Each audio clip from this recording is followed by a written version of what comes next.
Welcome back, everybody. We're back on video again because it ain't going nowhere. And yeah, this week I am the Tower Guardian.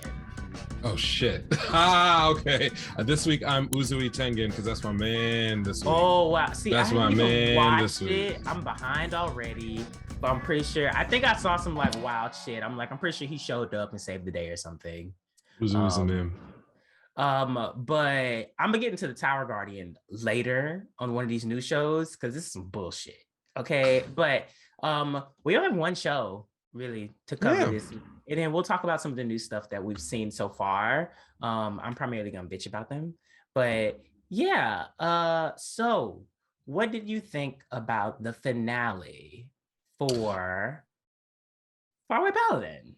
It was good. I mean, the Okay. show has had a very consistent level of quality. I think I had like some minor gripes last week just about like the logic of some of the character, basically Will, Yeah. but it's an acceptable kind of thing. So if we step out for the episode, this is the fallout from his sort of loss of faith in his own companions. It's a very typical kind of I don't know, this is like story beat. You see this a lot where like you have the weak, useless, or friendless sort of character. They get superpowers and then they overextend. Something bad happens and they come crashing back down to earth. And this version was, oh, I just need to do everything myself because if I bring my friends into it, they're all gonna get beat up or killed. That Yeah. kind of reminds me of some of what happened in My Hero, both in the what's been animated so far, Oh. but also some of the things that are more current Isn't in that supposed to be the. coming to an? Didn't they say the final arc or something is starting soon? Yeah, I would say Okay, we're in that phase of the the end final. game. Yeah, which is good. But like it's not a original idea. I think here it works a little bit better because Will is such a naive character from Yeah, jump. Like there's a little bit of me that still I don't like it because he did live a kind of a up to adulthood already in another world. So he's not a literal child. I mean, if we're canonically, he's probably about like a 40-year-old man. If you take the yeah, time when he was alive on Earth and then and then add in. reincarnated. Yeah, Yeah, and so there's a level of like naivete that I will accept based on, oh, this is a new world for him and he did go through basically a whole other childhood and all the other stuff that we know, so I'll accept it. But last episode I was a little annoyed because they had this plot device in the sword, which was a super weapon that kind of solved most of the problems that he's going to run into. But it was yeah, clear that the character, had not thought about how to use it, when to use it, and what the having that ability in addition to what he can do gave him a tool to work with his companions to win. Right, it became very me centric, like, oh well, I'm the strong one, I'm the one who's got all the power, I gotta do it all by myself. So the showdown with Mental in the woods, I think, was good for snapping that character out of that rut. It was kind of silly on one end because like Mental knew he was gonna get his ass whipped, and he kind of did. He broke his arm when he's having that thought in his head. He's like, oh, I maybe I just hurt him a little bit. I was like, ooh, that's kind of yeah, yeah. Breaking the arm, I was like, damn, nigga, that's not even a little bit. And then he was like, go find a healer. I was right. He like, was very dismissive. yeah, But Metal was a homie. He was a real homie, and he was, I think, a stronger character in that segment than we had sort of been led to believe. Like he was all in. He's like, "This is my friend," which he never really had said before. Like that is a yeah. character They had moment kind of for like a him. bromance thing going on where they were just like, it Yeah, was an unspoken like agreement that they were like right. cool. Like I think there was a little like maybe Will didn't believe it. He didn't necessarily believe that like Metal was his friend because he had that line. I don't know if it was the last episode or the episode before where he was like, "Oh, I just went in and said that this person is my friend," but that doesn't make it true. And in fact, Metal had been resistant even up through the village arc of like really accepting the emotional energy he was getting from Yeah. Will. So there was good. It was a good scene because both characters grew. It wasn't just one. We got something from both of them. And then the rest of the episode was sort of like, okay, we've had the come to Jesus moment. My head is in the game, and they go and they just whoop ass like Slaughter. they. Yeah. Yeah. So I wanted to ask you, what was your interpretation when they got to the The the Chimera. Manticore Chimera fight, Yeah. and they have that brief conversation where the Chimera is talking to Will, like, oh, you figured, what was, he had this line, what was this, that weird line that he said where Will mentioned that he had, or in his own head he was having the inner monologue, like, oh, we kill the beast, the reason why they're here is to disrupt this region so humans can't repopulate the Like, area where the city is. oh But the Chimera had this line like, oh, you, what was, I should probably go back and look, he's like, oh, you know, what's really going on, but like we'll never answer, they just started fighting immediately, and it felt like yeah, there was but something wasn't that else in because that the conversation. Chimera like ambushed him immediately after that, or tried to Yeah, ambush? yeah, he tried to, he was in invisibility, which I thought was cool. I thought that Yeah, was like a great way to start the fight off with some surprise, you know what I mean? But I really want to like revisit that conversation that those characters had, because I really feel like there was more that was being left unsaid in that little back and forth. Specifically, they never got to talk to the demon that was supposedly in control, because what's the other guy's name, the penetrator? You call it the penetrator. yeah. Honestly, I got weird vibes from him at the Yeah, end, like real weird vibes, especially because was the demon that he killed the actual leader and the Chimera yes, wasn't? that is So correct. based off of my like observations from the past few episodes where he's been in it, and like we haven't really seen him do much, I'm kind of Mm-hmm. just like, are you actually that powerful? Like, and also, who the hell are you? Like, are you just a regular adventurer, or like what's Feels like going Roka on? no Yusha, right? Like something happens off screen, like a character kills the bad guy, but you didn't get to see it, and it's kind of like a little weirdness. Is like, how did this Yeah. happen? Also, they like zoomed in on his face, and he looked like way older than he did in the Mm-hmm. previous episodes. And I was like, is this supposed to mean something, or is he supposed to Or is look it a red creepy right herring? now? Yeah, Yeah, like I don't know. It was that part stood out to me more so than anything. I mean, my favorite part of the episode basically was the first part with like Mendel and Will just like mm-hmm. fighting. Like that was it. The rest of it I kind of saw where they were gonna go, and I was like, okay, you're gonna go do this, and then the rest of it's gonna be like epilogue-ish. And that's what it was. It was, I enjoyed it. It was just that how do I put it?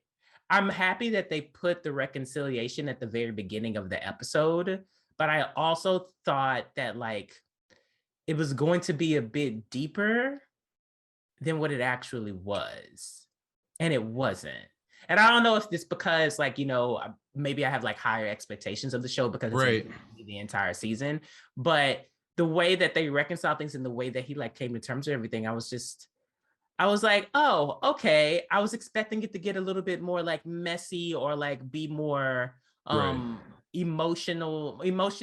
emotionally driven, but Something a little more layered than yeah, what it something a bit is. more layered than what it actually was. Exactly, So like the exactly. line that I was thinking of, now that I've kind of cobbled it back together from memory, is that Will says to the demon that in the name of his goddess, he's going to kill the demon. And then instead of attacking him, the demon Oh, says, hold on a minute. It sounds like there's been some kind of misunderstanding. And then Will's like, what do you mean by misunderstanding? But then the demon just attacks him, and yeah. they don't like follow up on what that could possibly mean, which to me, I I took that want to as him just believe, fucking with him. yeah, well, they kind of say it that way, but like the way the demon kind of just like stopped and was like, there's more to this. I believe in the world that has been set up so far, because remember in the conversations with Stagnate, or if you go back to even the sort of core mystery around the three heroes and like Yeah. their sort of life path, there's depth here, to what's going on. That I don't necessarily take that at face value, like, oh, it's just fucking with them. This is a weird way to do it, because he just laid out like, oh, I know what your end goal is, I'm gonna stop you. And he's like, hold on a minute, maybe you don't know what's really going on here, but then they just gloss over it. So Yeah. I want to believe that there's a little more depth, because if Well, there isn't, then this whole story is like very flat. It's just he shows up, he fights the bad guy, he has a little bit of emotional coming of age about his friends, and then he kills everybody and becomes the Lord. I want to imagine the story has more going for it than that. I'll agree with that, primarily because I remember thinking earlier on in the season how they differentiated the gods as like the virtuous gods and the other gods. And so maybe it has something to do with, because I was like weary of that, just saying that like, oh, they're determined as the virtuous gods simply because they won the war. Like, Mhm. that's it. That doesn't mean that they're actually virtuous and that like they're actually doing good things. It's probably just like, things are stagnant for now, so you don't really see how they actually are, and the Right. demons know how they actually are. And so if that leads into that or something similar, then yeah, that I would like that too. But you are right, that is weird if there is nothing beyond it. If So that's all there is to it, I mean, there could be, let's say, one of the strengths of the show is that clearly the author thought through the background of a lot of the material that he wanted to present, and we can talk about the author of this series getting spicy on Twitter with people who are what? talking shit. But leaving that aside, Oh, okay. he clearly put in a lot of work. I mean, it is, I guessed in the beginning that the idea behind this was a D&D campaign that he had, and in fact it is. Oh, That okay. is the background for the series. So that, with that said, there is depth here, and they've said a few times on the show that there's like a difference between what people know and think is real and then the things that like really happen, the actual truth behind stories. So that sort of is like um when B wants to like tell tales about people, the fact that what she comes up with for dramatic license and what really happened are two separate things. I believe that that's probably true of like what we've been shown. In fact, almost every character has like two sides, right? Yeah. Whether it's the prince, whether it's the bishop in White Sails, whether it's Will himself with his sort of secret identity and his background, what he presents to his friends versus like what, like there's like three layers actually, right? Because he has like his character that everybody sees, then Yeah. the origins of his who he is in this world and its secrets around like the three heroes and the city where the demon god is sealed up, and then the real original person he was in the Yeah. world before he transitioned. All of those things they're connected to each other in him, but they're not obvious to the rest of the, like, he doesn't walk up and say, hi, my name is Will, I got I'm a isekai from another world, but yeah. also I was raised with three legendary heroes and there's a demon trapped in the city and I came all the way from the south, it's full of undead, like that's not, that isn't who he presents himself as. So I have confidence that there's more going on with the even some of the more straightforward stuff that we got for the end of the episode. I could be wrong, but I, light novel readers, reach out, let us know, what's going Yeah. on here. I mean, I don't know. Well, yeah, I feel like if he was arguing with people on Twitter about it, then there definitely must be people who are talking about it. So So I just haven't seen it myself. specifically, it was a comparison between this show and Mushoku Tensei, where Oh people my were talking shit God. about Faraway Paladin and saying that it was just a blatant ripoff of Mushoku Tensei. So the author got online and was like, first of all, I love Mushoku Tensei. It's fucking Yeah. fantastic. And second of all, you don't compare things like this in this way, because, all of us sort of have like in this community of authors and people doing relative work, we care a lot about our own stories and we put a lot of work into making our Yeah. stories our own. But like he also speaks like pretty good English. So like he interacts Oh. with, he learned English specifically to be able to talk to, people outside of Japan about the work that he was doing. So Wow. really, really interesting guy. Great. And maybe we can like link the Twitter or something like that. But Yeah, good yeah, Twitter yeah, follow. yeah. Well, like, yeah. But yeah. So there was like some minor dust up where it was, the narrative was that the author of Faraway Paladin was schooling fans for dissing, either his work or dissing Mushoku Tensei. So I mean, to be honest, it's just more so of those people who don't have anything to do. So all they do is right. just compare shit on Twitter all day to like start needless arguments. I guess they just didn't expect like an actual author or someone to fucking like step in and defend their shit, which good on him for coming through and like actually standing up for himself. But I just think that's toxic. And also, I feel like we talked about this like time and time again, but like things can take influences from other things and do it in their own way and still be good. And like, it's not like the guy like blatantly ripped off Mushoku Tensei. So what's the problem? Also, a lot of people who are fans of Mushoku Tensei are like recent fans based off of the anime. And so they're probably just like in the throes of like hypeness from that season finale. And they're just comparing everything to it when they probably haven't even watched the full season of Paladin themselves. So. And I, you know, fall into the category of someone who hasn't really watched a lot of Mushoku Tensei, but like, you know, we talked maybe later last year about how there's this like in light novels and in manhwa and in manga, there's sort of this churn of something becomes popular, other copycats kind of glom on in order to create similar stories to just capitalize on the formula that worked for one. And there's a way in which a lot of those derivative stories are just frustrating, you know, as a viewer, right? To like to follow. They're not that exciting, or they have these sort of they rely on you having already read or understanding the thing that it is based on for all the rules and everything else, which makes the experience not so great.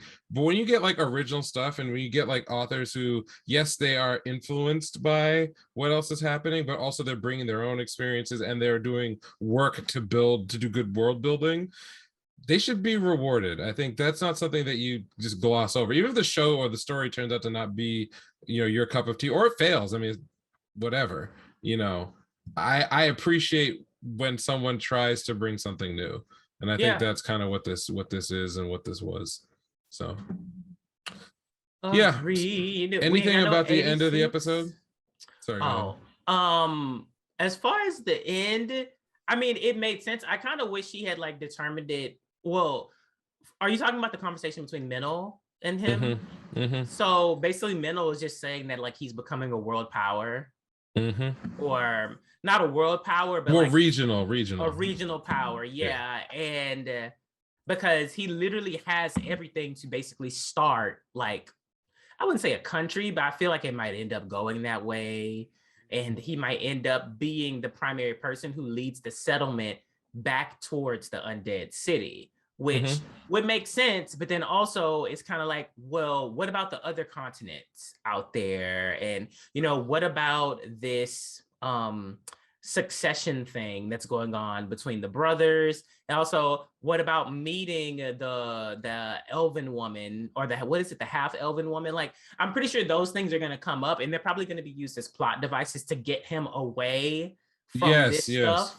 And then he'll return, and it'll be like a shit show, or, you know, something's corrupt or things like that. So yeah, I just wanted to clarify, like that's what that was. And if that is what it is, which I think it is, then I mean, I'm interested to see where the story is going to go, but I also don't want him to get into any more politics. I kind of want more of like the world building, more of the, I feel like the power system needs another level of just a little bit, just another like tinge of something, because we've got the magic. He's like speaking a certain, you know, things, all kinds of stuff like that. So now I'm like, okay, is it possible for you to start doing like, incantationless magic, like super, like something similar, which maybe people are drawing parallels between like this and Mushoku Tensei, primarily because of like it's a similar magic system where they also have to, like, you know, speak the things.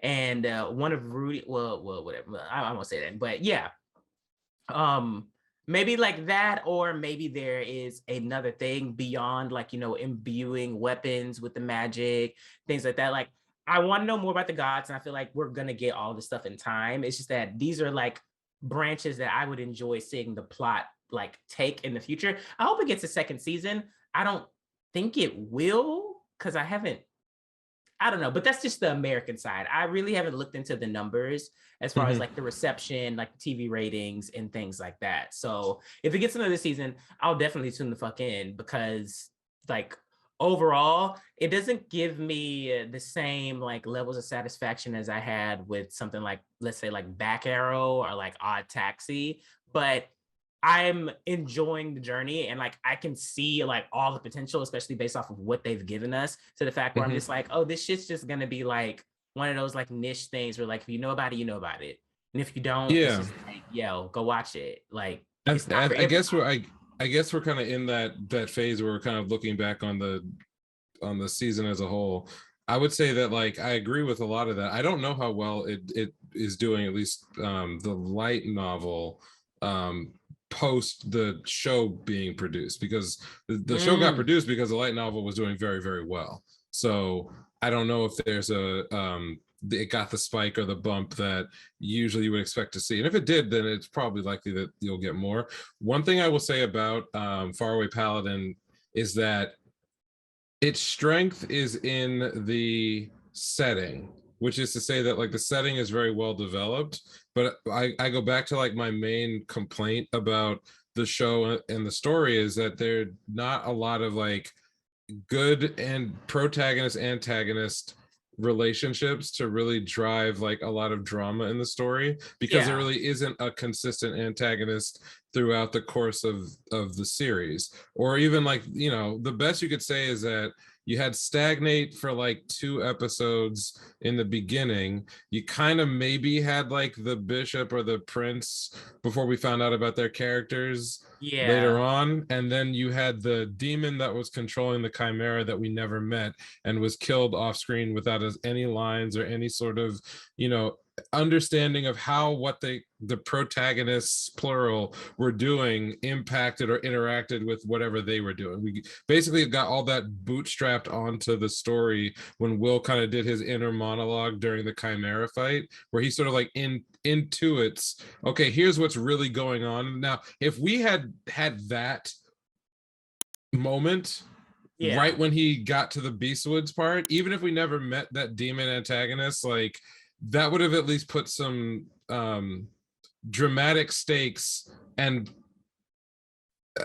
like correlation between what the action and the all the interactive stuff. For example, right, the thing with Mental, it matters more if we know that like that conflict between the characters is going to impact what's going forward with the, you know, this bigger plan to try to counter this demon's influence in the area. If we don't know any of that stuff, it just rests on how we feel about those two characters at the time and what we think the resolution is going to be, you know, of their interpersonal sort of debate. But that's the problem, is that this series often like doesn't have that extra layer. Like I try to think about how entertaining would My Hero Academia be if there was no, you know, Stain, there was no League of um Villains League of Villains, or there was nothing that all was from like, what, yeah. yeah, to like really put into context the conflict that's happening, right? If all those bad guys just kind of showed up in the episode where they were gonna fight, and you just sort of met them for the first time, nobody really talked, you didn't know anybody's ideology, you didn't know any plans, there was no idea of what was going on, would that have been as entertaining? You know, like the animation would still be great, the music would still be great, but you're missing that other layer. And so Like, yeah, for the, okay. yeah, so for this series the setting is very strong because so much work was put in to establish the rules, the magic system, the politics, the players, the way the different like towns and villages and their economies interact, the gods and their sort of their dynamics and all that other stuff, much more developed than in a lot of other series. But it just doesn't necessarily have that like strong character driven conflicts to make me super interested in it. I just enjoyed like watching it. But even like Realist Hero kind of had more obvious dramatic stakes in a much drier, less serious sort of a way. So that's sort of my takeaway from the season, is just that, you know, I enjoyed what I was doing, but it felt a little weightless a lot of the time because, you know, it wasn't grounded in a conflict between different ideologies or different people with different beliefs. Like I was missing that. So, you know, where we are, look good. They're using that last fight was cool. Killed the Yeah. chimera. Pretty cool. I mean, he got washed. He was too big to really do anything. So Pretty like, much. yeah. I like the final shot of like Will coming down with the spear through both of the mouths of the last head. I thought that was Yeah. cool. I thought it was a good finish. If I was running my D The and D fact that he campaign, uses the spear to beat them this time, as opposed to like exactly. relying on the like spirit sword. Yeah. Exactly. Yeah. If I was running my D&D campaign, that's how my character would finish off the something cool. But okay, so I think we've turned that one over. You want to talk about some of the new stuff that has come out to date? We are recording this on January 6th, so there have been a few shows that have Yeah. dropped since. So, as far as that, I'm not caught up on the old summer ranking, but I'm pretty like everyone loves it. I'm not surprised. Ah, so I'll talk about the one that I watched that I was extremely disappointed in, and um, I mean it's okay that I'm disappointed because that just means that's one less thing I have to cover for the season. But Land of Leado was just like not giving anything. Like I feel like for the press and like for the PV. So one thing that the show does well, and I'll give it that, is that it does comedy very well. But when I see that PV and then when I'm watching in the show itself, it almost relies too much on the comedy. And like we barely got any world building. It's sad because she literally is like she can't move. Like she literally the doctors are basically keeping her alive, like in the real world. And the way that she escaped it was, they have the VMMO, virtual whatever. So her brain basically was inside of this thing, and she's known as like the White Witch because she literally just like never logged out. So she literally just like grinded all day. It's got all kinds of shit. She like owns a piece of the actual land. It has like a tower that like the NPCs and shit are afraid of and things like that. So it's kind of like, okay, yeah, this all makes sense. They're dropping hints that like she has kids that like are NPCs that she adopted, and they also established that the reason why she can be alive so long is because she's Elven, and so Elvens have a long lifespan, et cetera, et cetera. Okay. Whatever. The majority of the episode was in an inn. Okay. Yeah, and so it basically was just her, getting her bearings, learning about the townsfolk that are around her, dealing with all the sensations, and her basically being like, oh my god, I can like taste this, I can eat this, like because she wasn't able to eat actual food, she was like fed through an IV, things like Right. that. So all of that made sense, but first of all, there was nothing that was foreboding about it. The only thing that got me even like slightly interested in like continuing it was the fact that there's like a autonomous like companion thing, and it said like, oh, you've been separated from the internet and the system of the game. So like this is like, it's almost like it's a complete like copy, or it's like a private server of like an MMO or some shit like that. So that's what I took from that. So I was like, oh, and it happened during a power outage. So I was like, okay, cool, got it. But then they dropped it and they didn't really try to like research further into that. And that was the intriguing thing that I felt like they should have gone like bounced off of, basically her being like, okay, how did this world get created and why is it 200 years in the future? It kind of like, she asked these questions and then she immediately gets distracted by something goofy and then goes on about her day. Like she has like a magic that like empowers her running and things like that, but she still gets tired. And there's MP. She goes to the tower, and then there's a fucking tower guardian that's like stationary. And it literally just starts like, well, not cussing her out, but it just starts bitching at her. And it's like, is that why you wanted to be a tower guardian? Yeah, because I was literally like, I kind of want to like bitch cuss you out too, girl, because like you wasted my time with this episode. So the tower guardian literally is just like, yeah, like where the fuck you been? It's been 200 years. Your son was here 60 years ago looking for you. You abandoned everybody, blah, blah, blah, blah, blah, blah. And she was like, haha, shut up. I'm gonna give you some MP and go on by my business. And even and they gave her a goal through that because he was like, hey, the other tower guardians aren't responding. Can you check on them?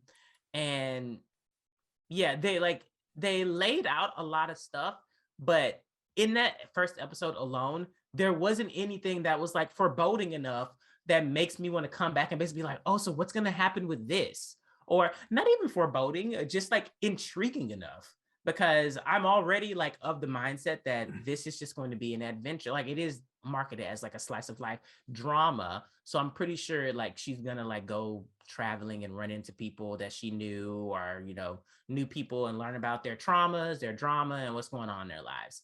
But I wanted more, or I was expecting a bit more fantasy, and I'm not getting that fantasy, and that's okay.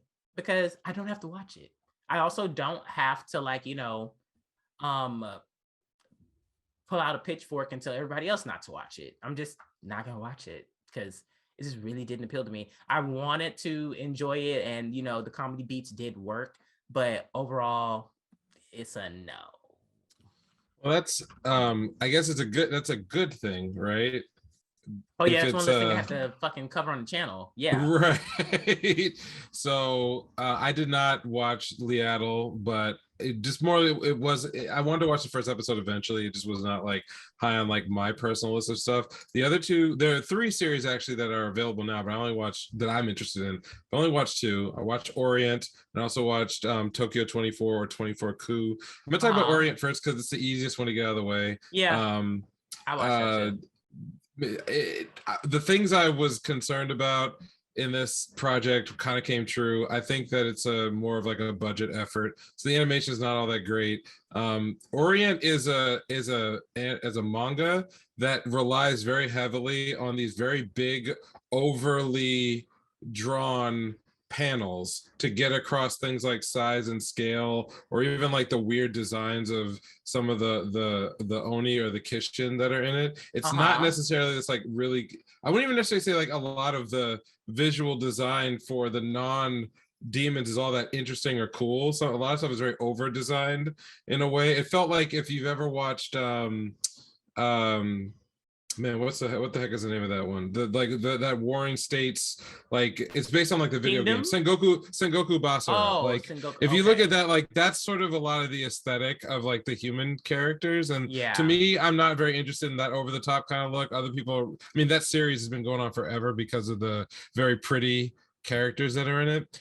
This is, Orient is not pretty, and a lot of it, and you could tell what the design influence in the anime and the manga, it really derives a lot from those Busazuka biker gangs. So it's this concept of let's take the Warring States period, let's do alt history and have demons show up in a facsimile of Japan that they call like Kishimoto or Hashimoto, whatever this area is. It's supposed to basically just be a facsimile of Japan. Yeah. But instead of in like the 1500s, it was just warfare. It's demons showed up and took over everything. They beat the humans, drove them into basically submission, and now after 100 and some odd years of humans being slaves, the societies have sort of formed around the Kishin as if they are gods, when in fact they're just demons that want to eat them. Okay, yeah. So it's got a lot of like vibes from other better series. It's got a little bit of Attack on Titan stuff going on. It's got a little bit of like, there's all these influences here and there, but visually what the author is going for is, wouldn't it be cool if all of your favorite historical figures from the Warring States were like superhero biker gang samurai who fought demons, and then we're going to introduce our main characters who are growing up in one of these like very controlled societies, but they're the only ones who, since they were children, wanted to be bushi, which are like people who fight the demons, are the rebels. And so, yeah, right, so that's the setup. It's like, the Musashi's reason for doing anything in the series that he wants to be a bushi who saves the world, i.e. I want to be the pirate king, i.e. I want to be Hokage. Like, it's not, there's nothing there that's like offensive, but it's also not in, by itself a very interesting premise. He's got a friend who is the son of a bushi who is discriminated against. And so the conflict for episode 1 in the first couple chapters of the manga is that he has been training in secret as a minor, but to kill demons for his coming of age, whereas the friend has been like, they've basically been separated in the village because the other guy's an outcast. Yeah. And so they kind of lose track of their friendship a little bit. And Musashi's homie is like, I don't want my good friend to be ostracized the way I'm ostracized. So I'm going to pretend like I've given up on the dream. I've been saying he's given up on the dream by doing all this training to become a miner to serve the demons. False obviously, projection. Yes, obviously both of them are mistaken about each other. And it takes, Musashi going man up with a bunch of demons to protect his graduating class of miners who are all about to go become slaves. Nobody has seen these demons. They're kind of off, out of the town. They just sort of exist in this other place where nobody knows they're actually horrible monsters.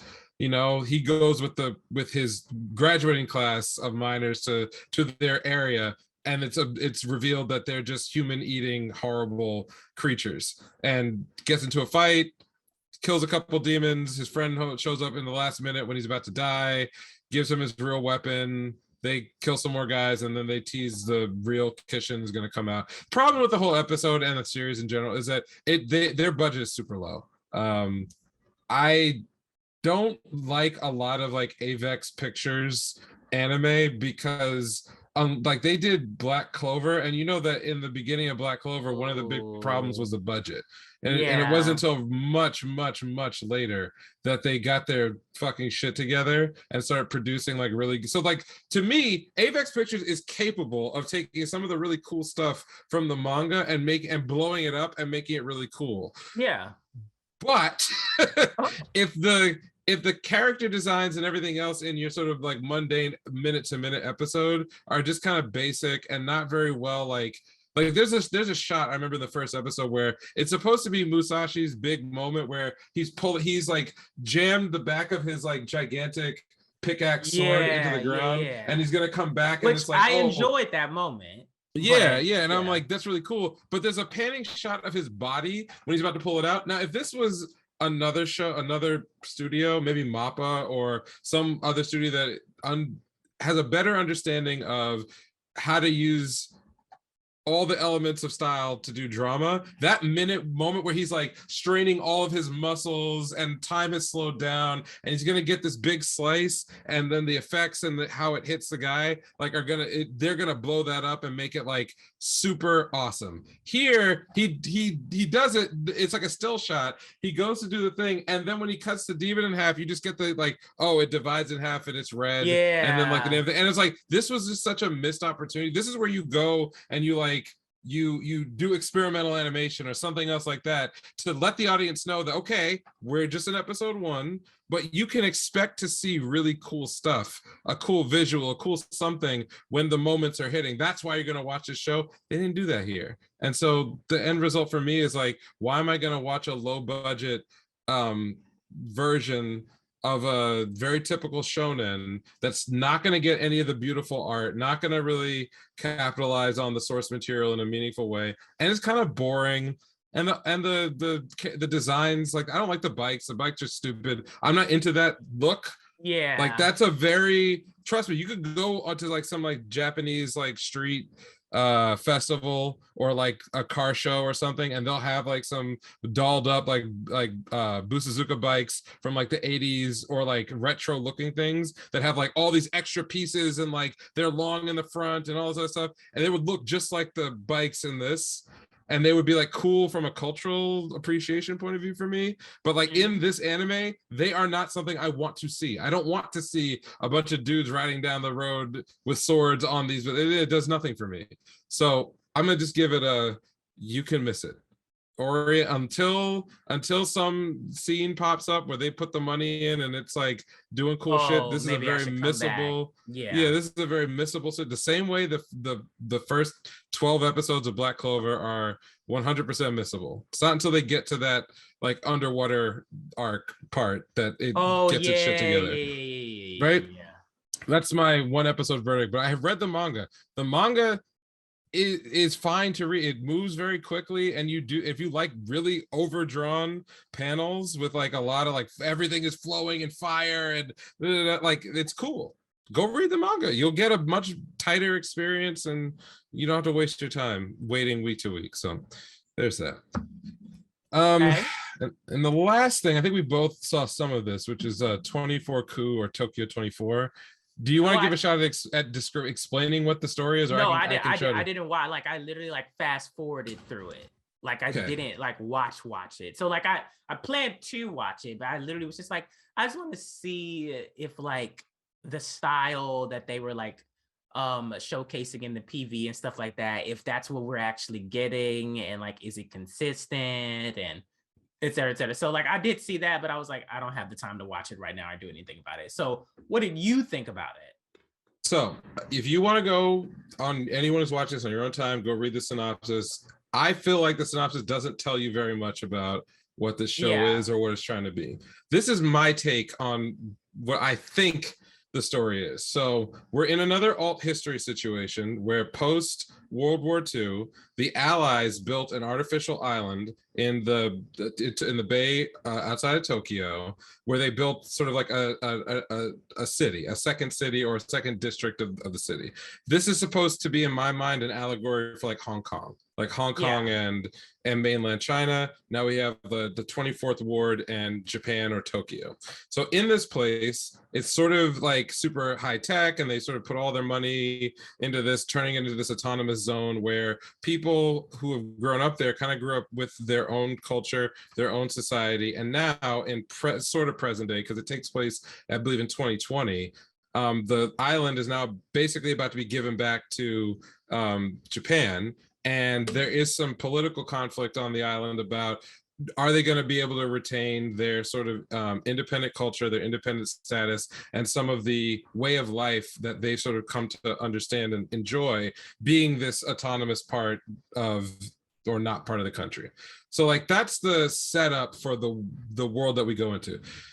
Then we meet our sort of tritagonists in this one. So we've got Ron, Koki, and Shuta. Shuta is kind of like the main focal point for most of the story. All three of these guys, we're told, went to school together, and the story opens with a horrible fire disaster that happens at their elementary school, which I guess they were coming back to for some reason. They were invited by a teacher for some, but we don't know. We don't know. We just entered into the story with the school on fire, and one of their mutual friends, Asumi, has gone in to rescue some person that she knows or that they know, and has been trapped in there.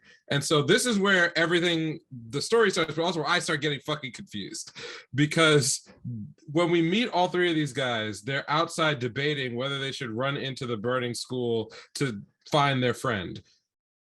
Ron, who's more of like a computer hacker kind of guy, wants to use his drone to see if he can find where these people might be trapped.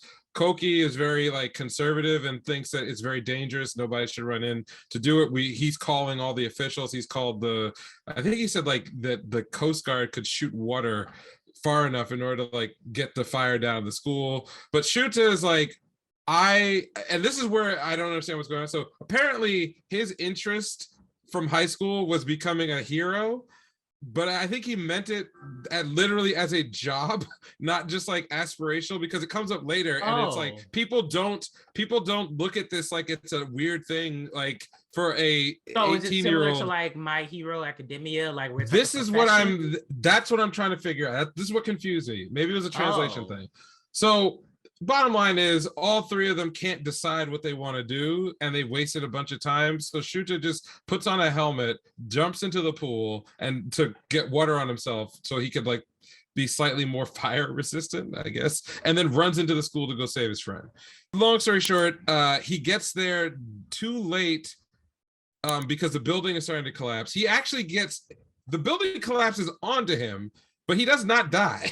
He is able to like get himself out of the rubble. Like he has like a slab on him, and he like all it did was fuck his helmet up. And he finds the people he's looking for. The little girl, I guess, that they were trying to rescue is okay because Asumi kind of braced for her where the building collapsed, and so she dies. So Asumi dies. The little girl is saved, but she has like PTSD afterwards. And then we fast forward, I think 2 years or a year from that moment. They're all graduated from high school. All the friends have kind of gone their separate ways. And the catalyst for the story that we're going to get is the memorial of that event. So there are facts then we are told throughout the rest of the episode, which is 45 minutes long. So it's a double episode, or they may be releasing as longer sort of 1 hour events. I don't know. But we find out that Asumi is actually Koki's younger sister. So one of the three friends, the green-haired one, that's the younger sister. We also find out that like Shuta has been really fucked up by like this failure to save his friend for a year. And so he's basically been like not a neat, but he's just been like bumming around the house for a year, not really doing anything. And he's given up on becoming a hero. whatever that means in this world. I have no idea if this, So again, he if this is succumbed just to depression. pretty much. However, he is not like a total shut-in, and it's implied that his family runs like a bakery, and the area that they live in is like a shopping district, which brings my brain back to like Abenobashi, because Abenobashi Maho Shoto Tengai, the magical shopping district of Abenobashi, where the story of that anime was Oh, that like because of the way times had passed by, older like it's like the strip mall thing, right? There was a strip mall yeah. culture, and then now it's going away, and so like that show was all about like the angst of people who are watching their older memories of how life used to be replaced by more modern things, and the young people moving on. I got the same vibe here, where like they introduced that the shopping area is very like run down and dilapidated, and may kind of, once the whole place integrates, there's going to be no need for like little local things like this. So Shuta beats up some punks. Everybody's like, oh, I thought he wasn't a hero anymore, but he's the only person who can defend the shopping district. So we get that. Then they all go to the memorial service where the three friends meet back up again.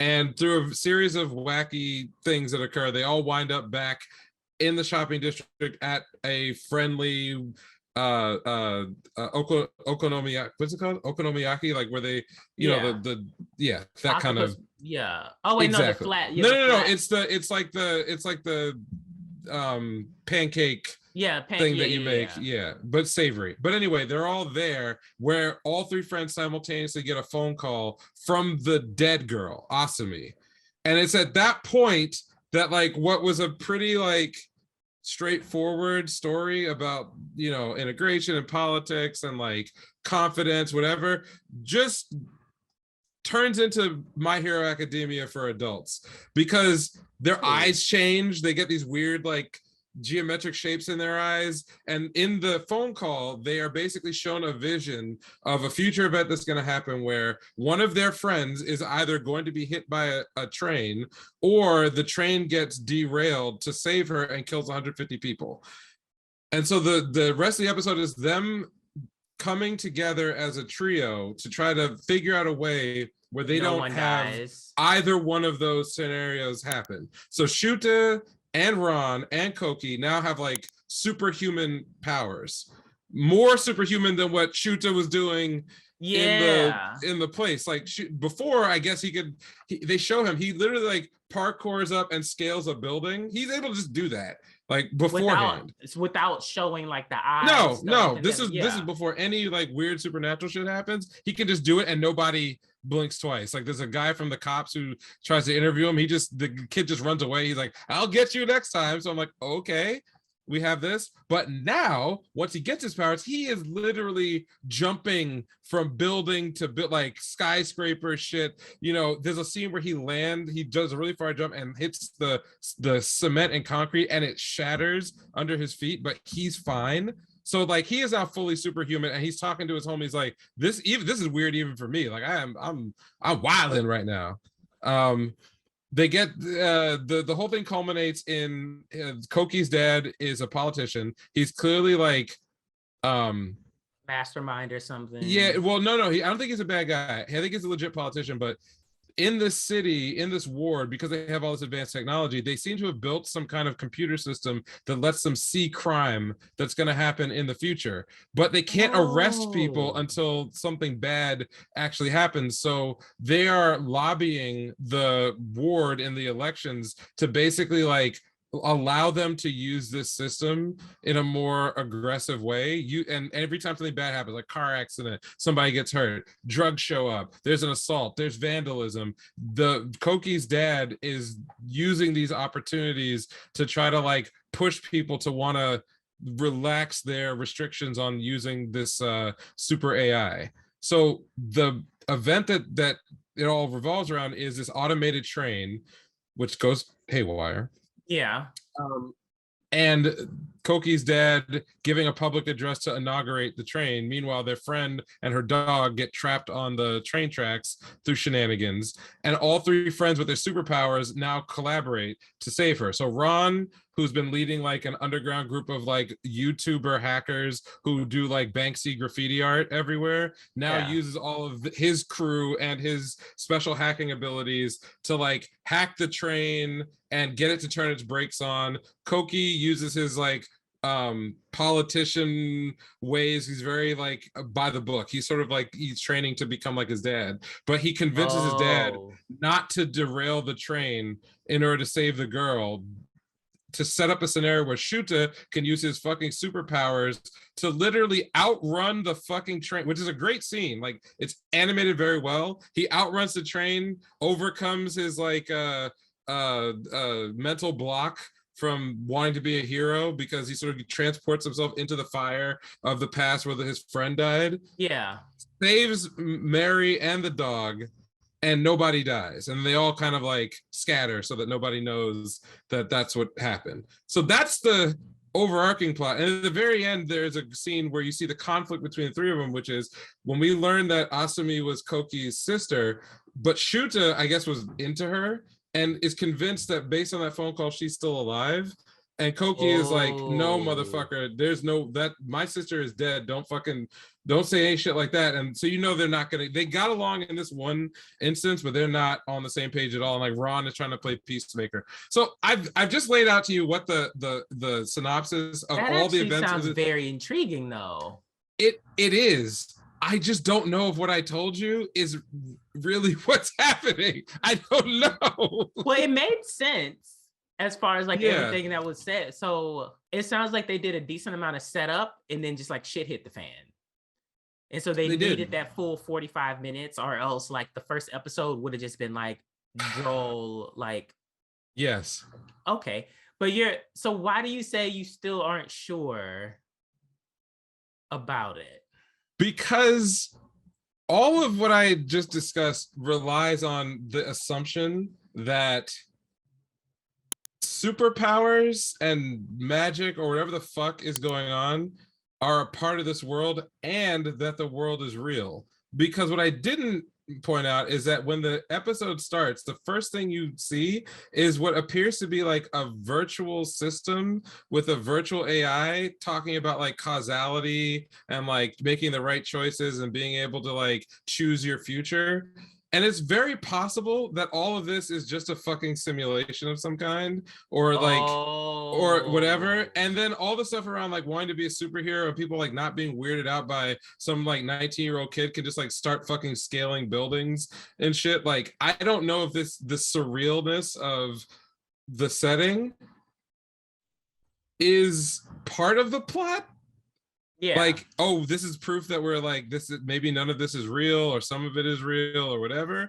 Or if it's something that you should be paying attention to because it's part of the allegory. Because they spend a lot of time not dealing with our main characters at all, but with other side characters talking about very weighty philosophical ideas. So one of the big ones is the idea of a trolley problem and causality. So I don't want to get into like philosophy and meta ethics and all those shit, but like basically a trolley problem is any situation where by making some choice, you condemn some number of people to death or bodily harm, right? So the classic one is you've got a trolley with no brakes speeding down a train track.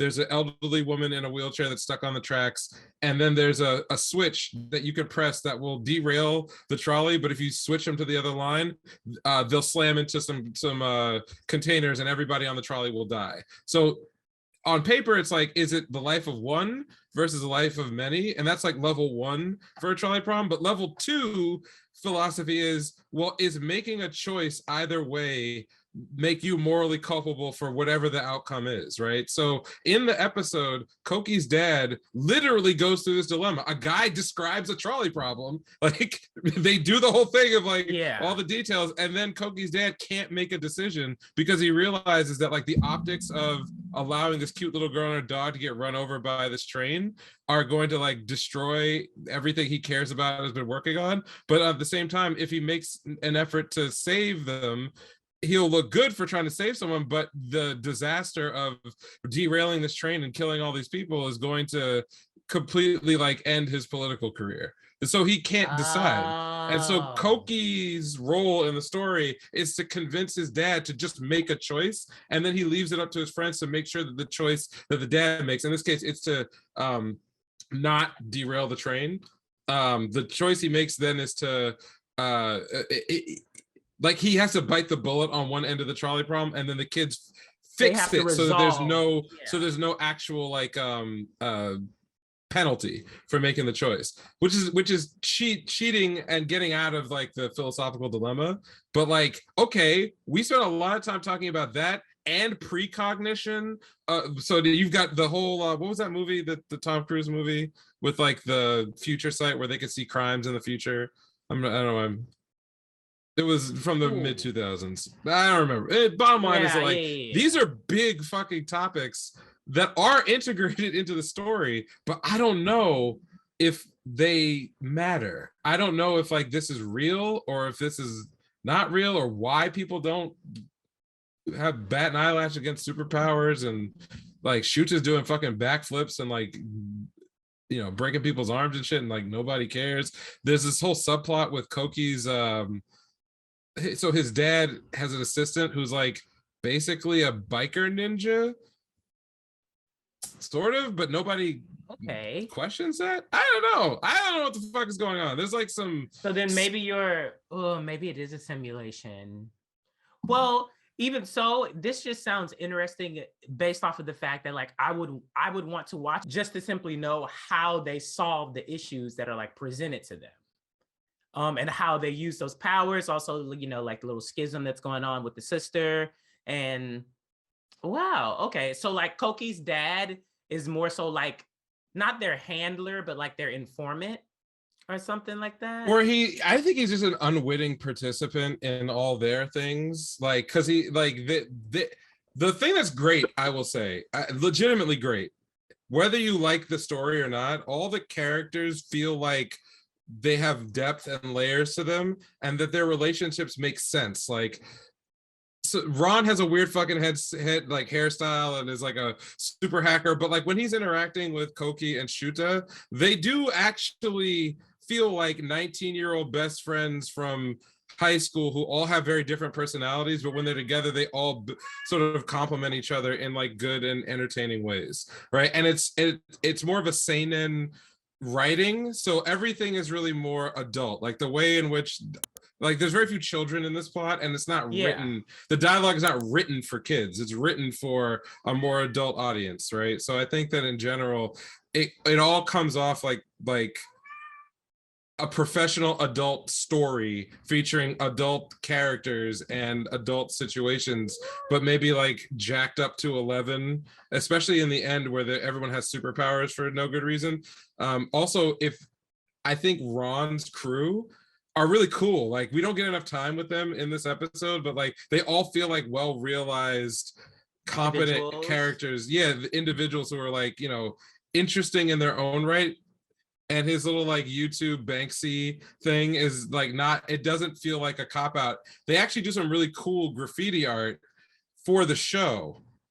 It also has a lot of anger, so there's like, it mentions condoms in like the first one that he does, because it's supposed to be shocking. Like he's supposed to be this like shock artist who like puts up crazy things to really antagonize people. So like that first piece of graffiti that they do for the YouTube show that they're going to use to vandalize the train, but ultimately they don't do it because they said use all their setup to help protect that or fix that situation. Like there's a lot of layers. Like the show has a lot happening. I just don't know if I've interpreted it correctly to have it make sense. Maybe I'm missing like some preamble or some explanation. My cat also wants to get onto the. It sounds really good based off of everything that you've said, though. So, but it may not be everybody's cup of tea because it's not like very action packed until like the end. But it's well animated visually. It looks good. I don't see a lot of like off model animation. There's CGI in it, and it's actually all over the presentation, but like you could tell from the first 20-second shot where they show you this security camera footage of like an intersection where a little girl gets hit by a truck, that they have figured out a way to make some of the CGI look and move in a very like hand-drawn kind of way, which is a thing that Oh, what studio is is this again? it's hard to do.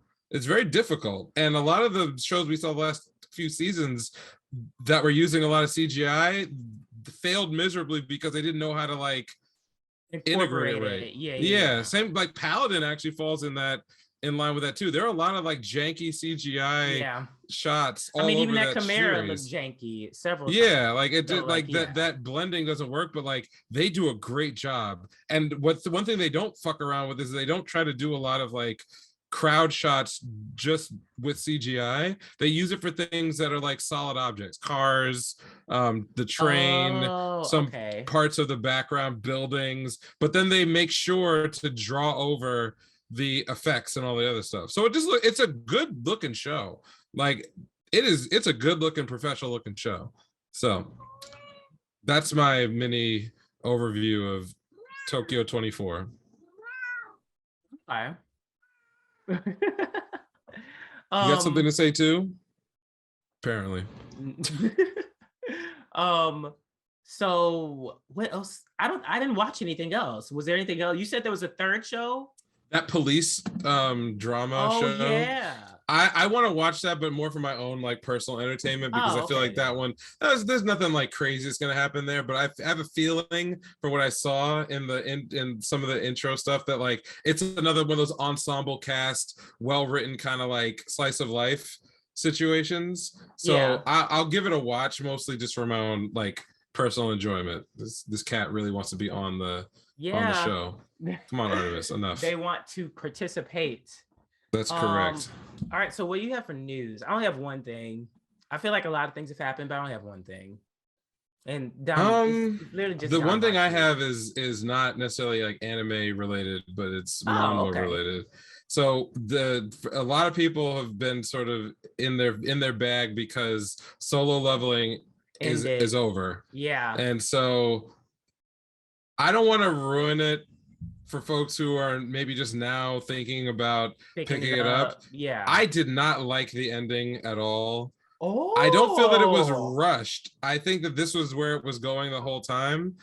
I do not like the ending. If I compare my feelings about the series for like the first 80 chapters or the first 90 chapters, which is the first half, to like the last 90 chapters, night and day. I think like it was a lot better in its sort of earlier stages than it was at the end. And I hope that other authors take a look because this is a very popular series. Very, very, very, very popular. I'm actually shocked it wasn't part of that like Crunchyroll original anime wave because I feel like that one would have been the anchor to just like drive all the other ones. It was so popular. Yeah. But I'm going to have to now live with another 5 years of other manhwa that are just copying solo leveling.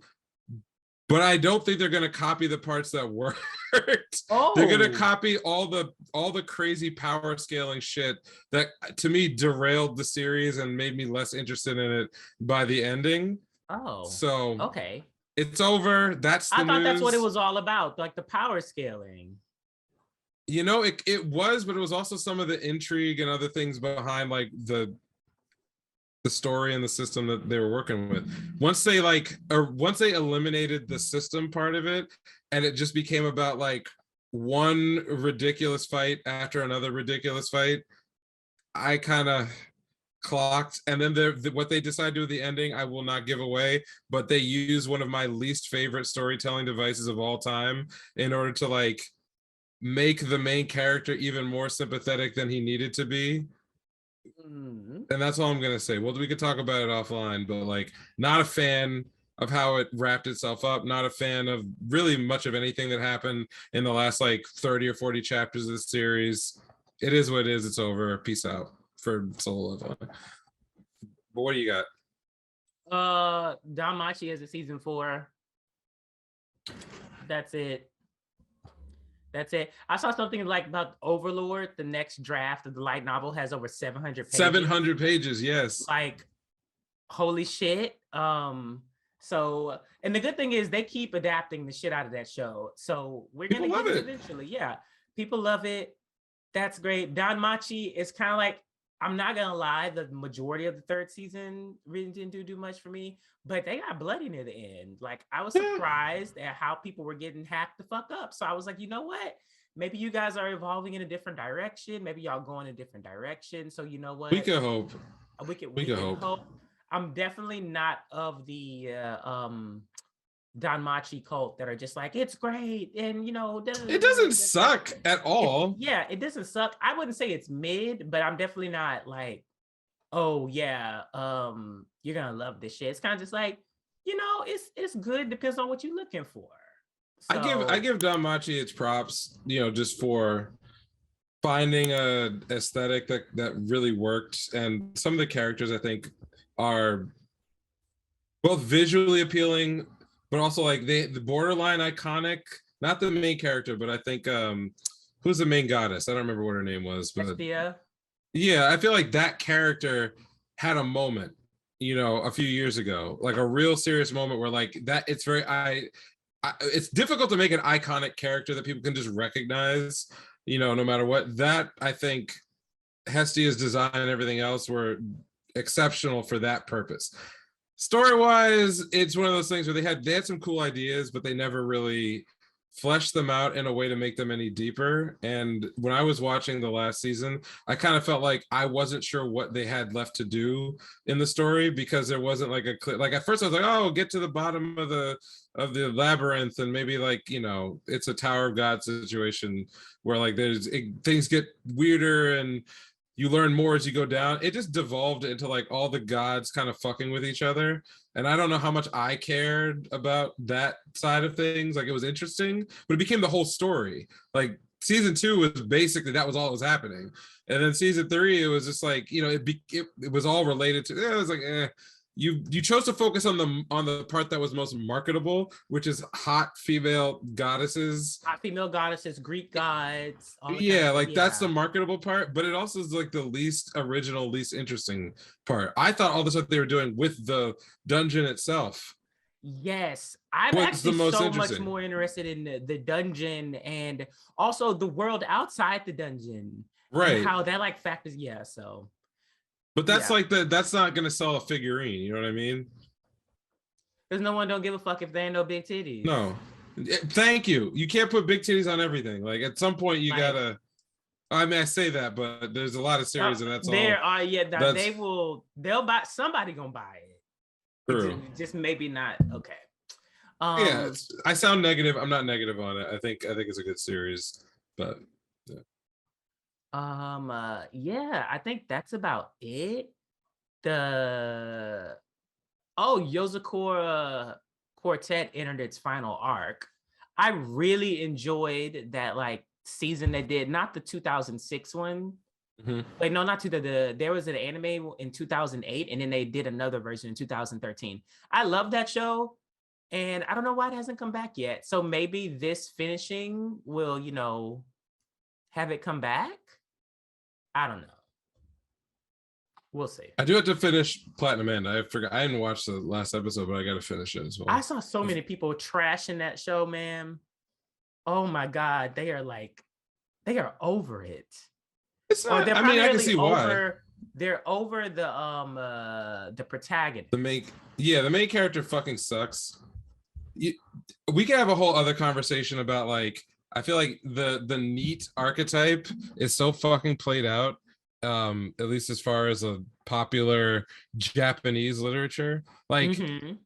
I understand that it's a cultural phenomenon, and it's an easy way to get like a blank slate type of character who is always a emotional underdog, even if like they're an overdog in the story, like what they have available to them. But like, I expect a little more from the author of Death Note, in the sense that like we can make them intelligent.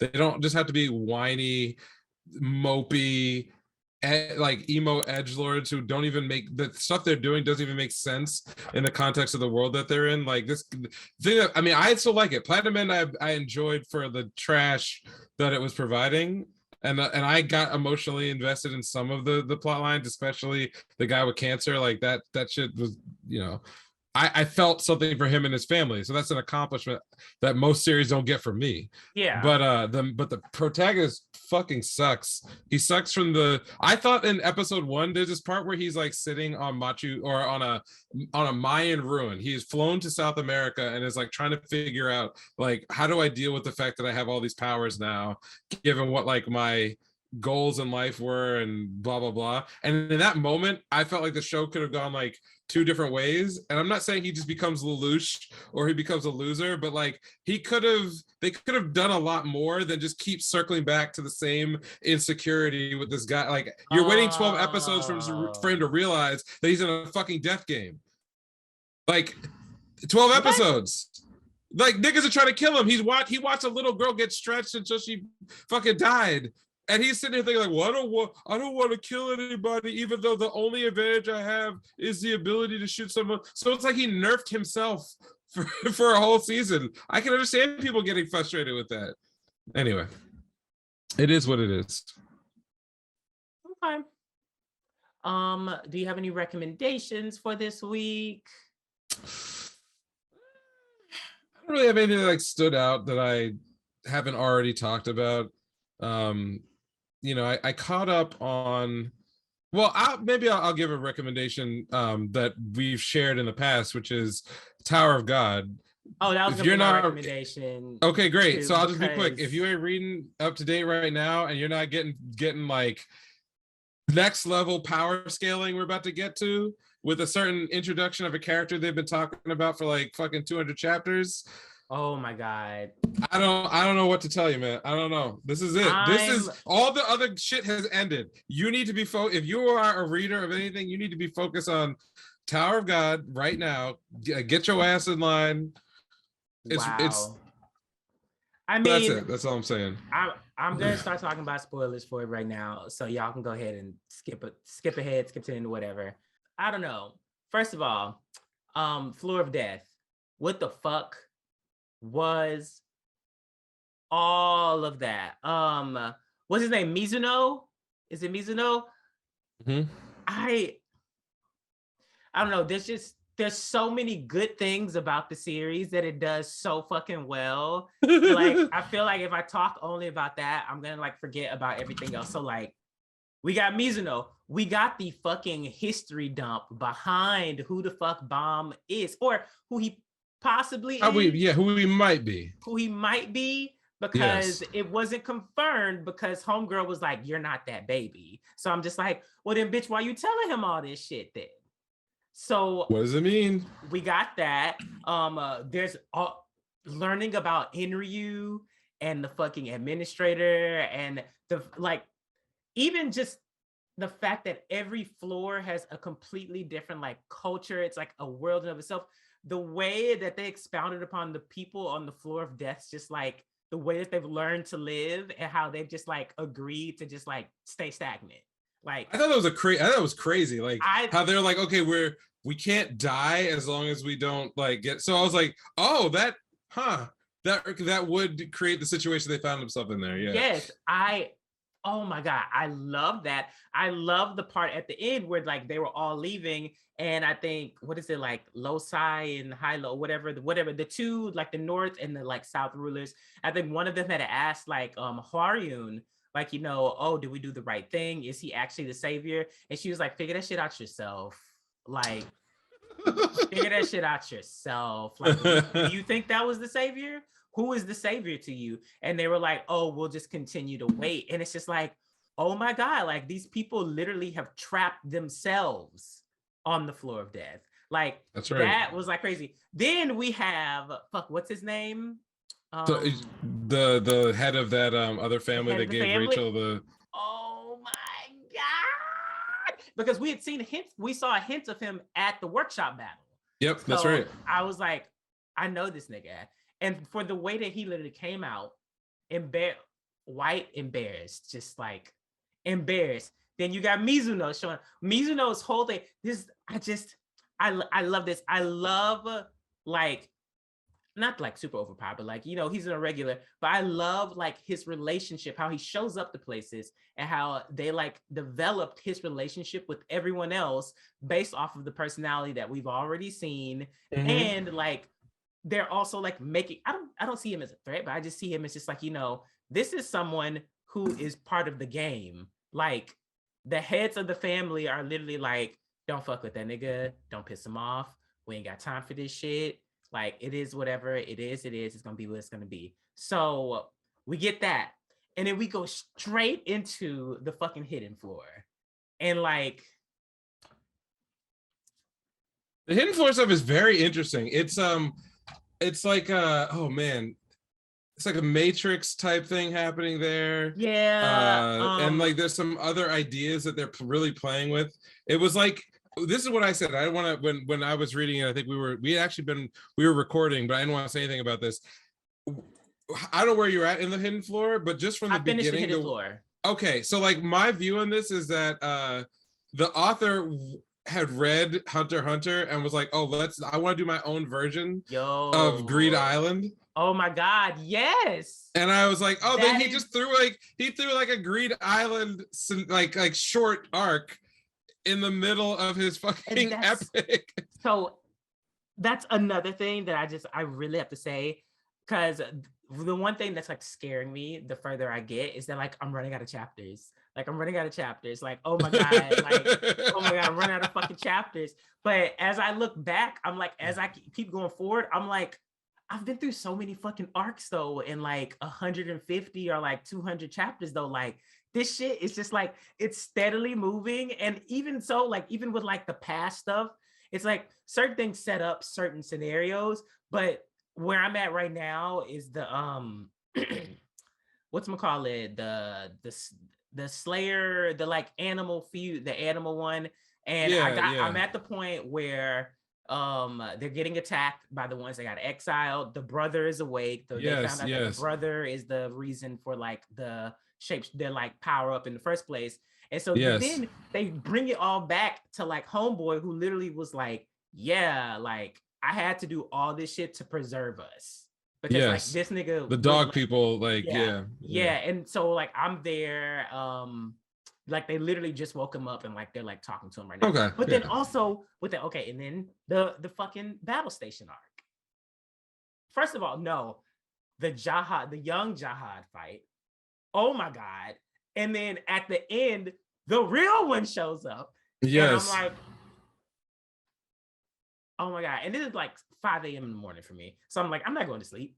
I was like, are you fucking kidding me? I was like, I'm not going to sleep. I was like, I need to know what the fuck's gonna happen. Because when it initially appeared, I was like, oh, this isn't even like the real Jihad. This is like, you know, a semblance, Right, the whatever. copy or some version. Nope, nope, Nigga, motherfucker. He was like, somebody was fucking with my shit. All right, we're gonna put a stop to this. like immediately came out. It was just like, nope, nope. I'm actually like, not actually a god, but he was like, like, you're not touching my power, like Yeah. at all. Like you're not the fact that we went through that whole arc. That's another thing that I'm like very pleased about with the show, is that the heroes don't really always win. Like No, they be getting no. fucked over so much, but then also like when they make not even a comeback, because they like, I feel like for a few arcs they've just been lost. Yeah. You barely got through that shit, nigga. Good luck. Good, like you got luck. Like I'm like, damn, I can't wait for the moment where you niggas like actually like pop the fuck off and get And there are some definitive wins coming. okay. But that's the thing, is that like, you know, I was talking to a friend of mine who, it's funny, he claims he doesn't like Tower of God. He's also addicted to it. So you know, but he was Oh saying my like, oh, God. I don't like it. Like we'll go into one arc and there'll be like 16 characters, right? And then we'll lose 2 of them, but then we'll add like 3 more, and then we'll go to the next arc and like 5 will leave, but then we'll add 7, and then everybody will be gone. But then there'll be like 3 different groups of people here and there. And like, when do I get a resolution? I'm like, when you get your resolutions, they hit so hard. Like if a character dies before you see the end of what they're doing, you're like, my art. Oh no. And then when characters finally get what they have coming to them, or the fights actually play out the way you want, you're like, I invested so much and here is the payoff. My payoff. Yeah. So I didn't think that it was possible for me to hate Rachel Oh, it's more always possible to hate Rachel more. than I did, especially like it was one thing, from the end of the prologue. It was another thing when we got to the point where she stabbed Homeboy's legs up and like Yes. betrayed that. And I was like, Bro, I was so heated. I was so heated. like literally, I was like, she can't keep getting What a bitch. What a fucking bitch. Why? It was just out of spite. That was it. There was no other reason. And so then also, of course, with all these revelations and Bomb powering the fuck up and able to easily wash her ass, of course she's like, I know about what's her name? Not Grace. The one who could possibly be his mom? The one that could possibly be his mom. Yeah. Is it A something? Arlene. Yeah, but like Arlene, yeah. Arlene, yeah. She's like, I know something about Arlene. I know something about you. And I'm just like, now see, he was about to kill your ass. And here you go with the bullshit. I hate, but also I know that it's necessary that she ended up on the 10 family dude's ship. And I know he's going to use her ass. Yes, of course. And like, I'm just like, of all the people, like, you keep getting power. And I just like, I'm literally like, just cringing at it. Because we hate her because she is a antagonist who we know and understand their motivations, and they are vile. This isn't like like, and this we is see very her like evolving in her thoughts, and just like, you're getting worse. Here's something worse. I want to talk about just as real quick, because Tower of God and Rachel in particular, I hate her. She may be a character I feel the strongest about in the series, but the emotion is hate and not love. But like, somewhere along the way, and maybe I blame Dragon Ball Z for this because it's kind of like the original sort of like shonen blueprint. Yeah.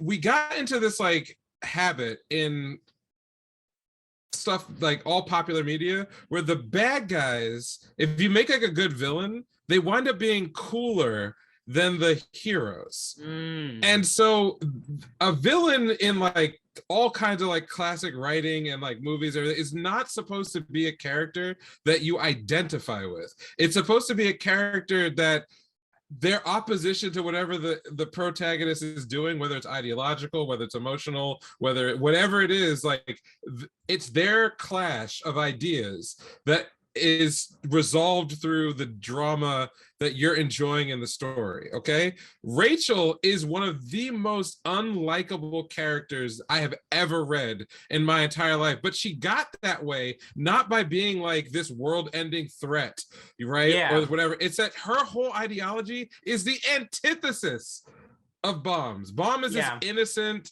but clearly he's an innocent person. That's his view of the world. He's naive, but he also like is the hero. He's the hero. He is everyone thinks that he's, like the chosen one. There's that he doesn't believe that about himself, but that's just what everyone else believes, and he's the center of the story. Rachel's whole identity is I have known since this person existed who and what they were, and I have hated them because they are everything that I wish that I was. So her envy, her jealousy, everything. She's weak. She's stupid. She has to rely on like luck and other people to get her through stuff. The only real strong quality that she has, aside from like her sort of like hatred of Bomb, is that she has an incredible drive to survive no matter what. Yeah, that's it. And she doesn't do the things that like surviving. But she does, and also as a female character, she doesn't do any of the things that like the very classical female antagonist archetypes do. She's not a Jezebel. She's not she's not really even like that much of a schemer, because a lot of her plans are like they fail or they start to fall apart. Or they're like impromptu, just like exactly bullshit. Like she's clever, but she's not necessarily like a genius. Like she doesn't have. She can't keep up. There's no sort of like written external belief that the audience has to have in her ability, which is good because it allows you to have all these moments where like you fucking hate her, and then she kind of almost gets her comeuppance, but then like gets out of it, so you get frustrated all over again. We're like, fuck this bitch, I want her gone, I want her dead, what's going to happen to her? But like she just she just like snakes out of every situation, whereas like Bomb has to like go head on into Deal with every single yes. problem, even if he loses, even if like it gets routed, his friends die, he makes mistakes, he has to like charge head first through every barrier. Due to the way the plot happened, Rachel gets to worm her way out. She gets to just sort of skate and not have to deal with like any of the hard problems, which makes you hate her even more, even more, even more. So to have her now in a scenario where like she has all this unjustified backing, all this unjustified power, and emotionally her situation with Bomb has not been resolved. It's like he's sort of been like, I've moved past you, I'm better than you, I will fucking kill you. But at the same time, like he's had to use her on multiple occasions to like get through stuff, or he still believes in like fairness. So there, she's just like one of the best antagonists I've ever run across, who has nothing for, she has no powers. There's like, remember that cool scene when Rachel did the death ball, like freeze it? No, she's just an annoying piece of shit. Yeah. It's fucking annoying. That's all she is. She's annoying, and it works so well. Yeah. So I have no idea where she's at in this current arc that I'm going through. I know she's gonna show up. I also like how they use Coon's like, you know, supposed death as like a chance to like power him up in like a slyer way. And what Evankel, oh my God, literally is like the definition of just like violence every day on site, every day. I love it. I love what is his name Han Yoon or Han Sung? Yeah, Han Sung Yoon. Han Sung Yoon. Yeah. I love what they did with the character. I love how they made them go on an adventure or go through shit with him, his younger self, in the hidden floor. And so then when they got out, they kind of were just like, okay, so like you've been doing all this shit for like reasons that we just figured it out, and you know, it's whatever. I loved Coon's father's like the young version when they're training, they're training, and then also you get to see the other like top Coons that are like in that virtual. It's just there's so much stuff where I'm just constantly smiling at shit. I'm just like, bro, I never would have even expected some shit like this. Like what? Like where? It's not even like where it's coming from anymore. It's just like, just give it to me. Just give it to me. Just like make sure it doesn't end. Like, or I was reading it like hardcore, like back to back like last week, and then I just like put it down. I was like, no. I was like, you gotta portion it. You gotta portion it. But yeah, if you are still here, God of Tower. I mean, Tower of God. God of the Tower. Yeah. I just. And the art gets better too. People complain about that. Go ahead, sorry. That they hinted that like the whole purpose is to dissolve the current like hierarchy so that they can adventure beyond the shit that's just in that tower. So it's kind of just like this shit could just literally be like done. Now, Tower of God is one story in this author's idea of this big, broader universe. So phenomenal shit. Like phenomenal shit. I think I was talking about some people on my stream about it, and they were just like, oh yeah, are you liking it? And I was like, it's a must read. Like if you like any of this shit, you have to go read it. And I was like, from the jump, like you watched the prologue. You got to go start from chapter 0. Okay. It's an epic, but the art, if people were put off by the art in the prologue, it steadily improves. Oh, the art's fucking insane. Yeah. That station battle, those like wide shots of like the commander who was like the light bearer. And it gets bigger than that in the next arc. In the next arc, it gets bigger than that. Okay. Bigger than that. Bigger. If I'm remembering right, have you met Laboric yet? Not Laboric. No, the other guy. The commander who's like the spirit of violence. One who. Valahin or something. Yeah, him. Yo, the blonde, the one that the master had to fight. Yes, that dude. Shit, that's my man right now. What? That's my man right now. No. That's my man right now. No. He had a, I oh my hate that God. nigga. I hate that nigga. I hate that nigga too, but I like, hate that nigga. I hate the fact that the way that he literally showed up, and I was like, all right, what they about to do with him? And by the end of that shit, I was like, oh, I hate you. Like yes, your whole like moral compass ideals. the whole explanation of his ability too. I, like the like if you can't tell y'all, like it's fucking phenomenal. Like It's an epic. There's so not a lot of like epics that you good. can just get on board with today.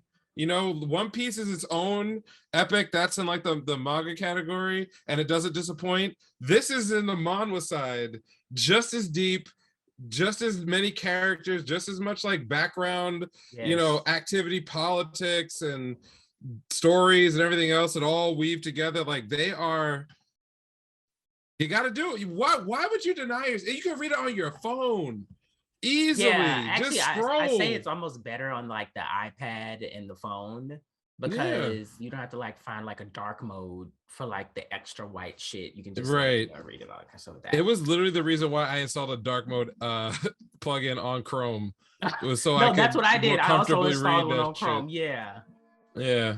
So I don't blame you. Hey, it's good. Well, I think right. that's a great discussion and a recommendation too. Yeah. Sorry for people who don't like spoilers who missed all of this because y'all had to just skip. But look. Yeah, y'all had to skip, but like we had to. I mean, I'm pretty sure there's gonna be another discussion once I actually get caught up because now I'm like even more so excited based off of what you fucking saying right now. Chapter like, 524 this week. Oh my God. My God. Yeah. My God. So it is what it is. Yeah, so that's all for this week, y'all. So if you haven't already, follow us on the socials. If you're listening to this, make sure you give us a watch on YouTube, anime_savants on Twitter, and then just regular anime savants everywhere else. Yeah. All right, y'all. All you right. can catch me anywhere on Twitter at Neural Handshake. I think my ads this week have quieted down. They've quieted down. I got some people following. I'm like, okay. No, I don't need too many at once, but like I'll accept it. I'll take it. Good. Yeah, but other than that, peace out, y'all. Bye.